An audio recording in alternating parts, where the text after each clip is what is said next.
Le 23 juillet, Frédéric Vaux, directeur général de la police nationale, a soutenu le fonctionnaire de police placé en détention provisoire à Marseille après avoir été mis en examen pour violence en réunion, avec usage ou menace d'une arme.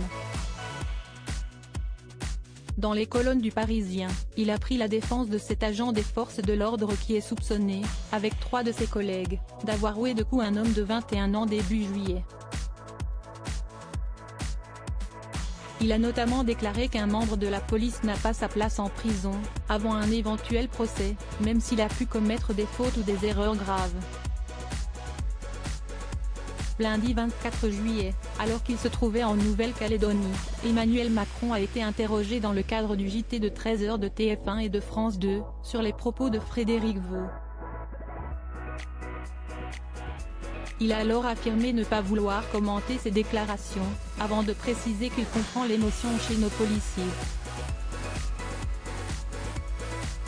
Fidèle à lui-même, le président a fait preuve de nuance en assurant enfin que nul en République n'est au-dessus des lois. Comme le révèle le Parisien, ce mardi 25 juillet, Gérald Darmanin a pourtant bel et bien validé l'interview du directeur général de la police nationale, et son directeur de cabinet aurait même relu l'entretien avant sa parution. Le chef d'État n'en aurait quant à lui pas été tout de suite informé, alors même que les deux hommes voyageaient ensemble vers Nouméa. Supérieur à Gérald Darmanin, François Hollande. Ces politiques dont la vie privée a été chamboulée en 2022. Un homme politique qui aurait voulu devenir Premier ministre. Un conseiller gouvernemental a d'ailleurs commenté, auprès du Parisien, cette absence de communication entre le président et son ministre de l'Intérieur. Si Darmanin l'a vraiment fait dans le dos d'Emmanuel Macron, c'est pire qu'un affront.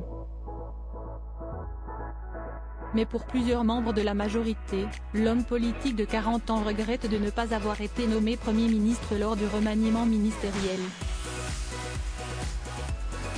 Pour un parlementaire, Darmanin est en colère et il fait ça le jour où Emmanuel Macron prend la parole en télescope, complètement l'interview du chef de l'État.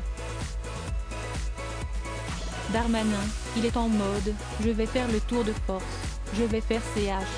Je peux plus avoir ce que je veux de manière conventionnelle, donc je m'y prends autrement »,